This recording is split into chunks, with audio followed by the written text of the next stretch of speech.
Fear is the new faith. Let's talk about 28 years later, the Bone Temple. This is part 2 to the new 28 years later trilogy that they're trying to do, as this was shot back to back with 28 years later, being part of the 28 days later franchise. And with this film, it is about Dr. Kelson finds himself in a shocking new relationship with consequences that could change the world as they know it. And Spike's encounter with Jimmy Crystal becomes a nightmare that he cannot escape. And holy crap, this movie was amazing. And the cast does do a phenomenal job in this film.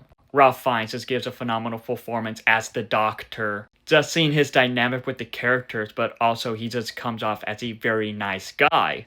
And that is just fascinating to see. It is just fascinating to explore more of him in the film. But also, Jack O'Connell as Jimmy Crystal could be menacing. Very odd, but yet fascinating to see on screen.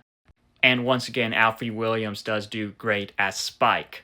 And what's interesting about this is that this isn't really his story. It doesn't feel like he is the main character in this film like how he was in 28 years later. This, in a way, felt more like a Dr. Kelson film, and I thought that was very interesting. But also with this film, who plays the other Jimmys, I thought they did great as they had some bizarre moments, but yet they worked very well.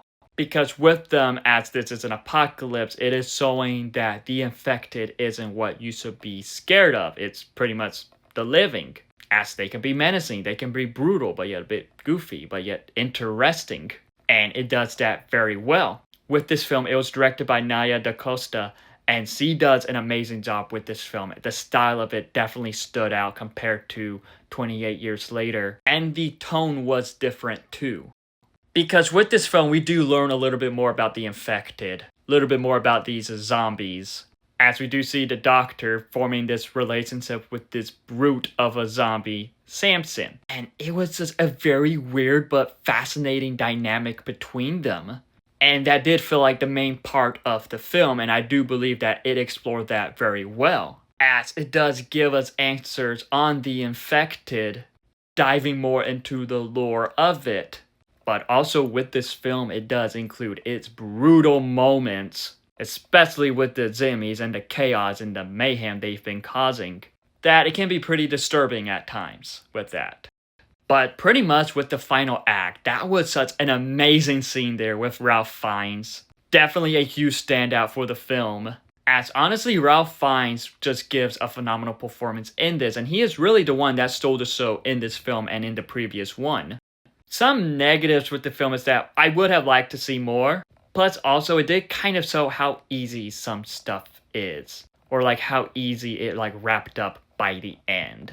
But regardless of that, this was such a really good film and a really good film in the 28 Days Later franchise that I do hope that they end up making the third one for the 28-year trilogy that they're trying to do. So we can see more of this one returning character that appears in this film from the beginning of the franchise. The only way that'll happen if it makes money in the box office, so go watch this in theaters.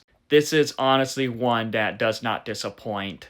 I have seen people call this the best one in the franchise, and I can understand why. And in my opinion, this is better than the previous one.